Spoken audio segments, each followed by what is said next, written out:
Tomada de decisão de cirurgia não é baseada em intensidade da dor. Repita comigo. A intensidade da dor não é uma tomada de decisão clínica fidedigna para se prescrever uma cirurgia para dor crônica músculo-esquelética. E quando eu falo isso generalizando mesmo. Eu estou falando de hérnia de disco lombar, eu estou falando de lesão de manguito rotador, eu estou falando de artrose de joelho, eu estou falando de artrose de quadril, eu estou falando de excisão de clavícula, eu estou falando de diversas cirurgias que são realizadas em pacientes que têm dor há mais de 3 meses nos sistemas de saúde australiano, Estados Unidos, Nova Zelândia, Canadá e por aí vai. Você acha que aqui no Brasil é diferente? Então eu tenho uma conversinha para ter com você que é muito breve se você está pensando em operar por causa da dor.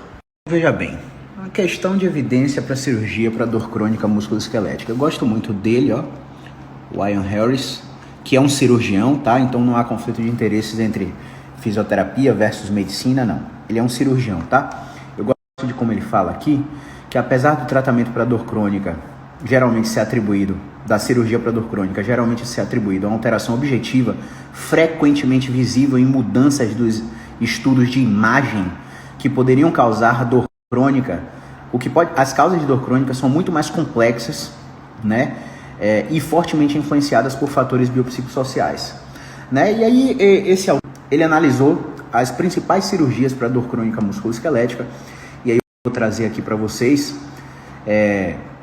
a tabelinha dessas cirurgias para a gente conversar melhor, tá? Por exemplo, lesão do manguito rotador, né? Esse pessoal com dor no punho aí, ou descompressão de túnel do carpo, substituição total de disco, fusão lombar por condições degenerativas de dor crônica, laminectomia para estenose lombar, artroplastia total de joelho, artroplastia total de quadril por osteoartrite, reparo artroscópico de menisco, né, debridamento por osteoartrite por via artroscópica, osteotomia tibial para artrose avançada também é praticado, artroscopia de tornozelo, 6.734 estudos, destes randomized clinical trials apenas 64, favoráveis para cirurgia apenas 9 e que cegaram o paciente apenas 12.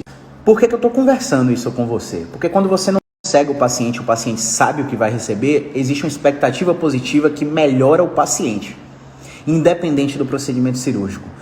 Porque apenas 9 foram ensaios clínicos randomizados. Olha que coisa, né? 6.734 estudos, só 64 era randomized clinical trials.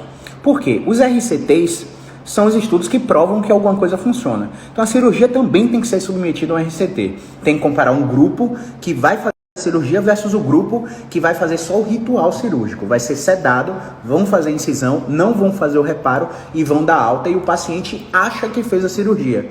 E vocês vão ver que nos estudos do Ian Harris, no livro do Ian Harris, pacientes que não fizeram a cirurgia, mas acharam que fizeram, também melhoraram igual em 6 meses, 1 ano e 2 anos e permaneceram satisfeitos com o tratamento. Olha que louco. Quando veio a pandemia, 84% dos serviços de cirurgia eletiva foram cancelados. E quando a pandemia começou a liberar os procedimentos eletivos, mais de 80% dos casos já tinham melhorado e não foram para a cirurgia. Isso é dado de pesquisa dos Estados Unidos. Então, será que sua cirurgia é necessária mesmo? E só para concluir, desses estudos que submeteram os pacientes à cirurgia, olha que louco, baseado na observação desses estudos, apenas 14% em média mostraram melhora significativamente e clinicamente importante, beneficiando o procedimento cirúrgico em comparação com o falso procedimento ou com o tratamento conservador. 14%. Vou traduzir para você.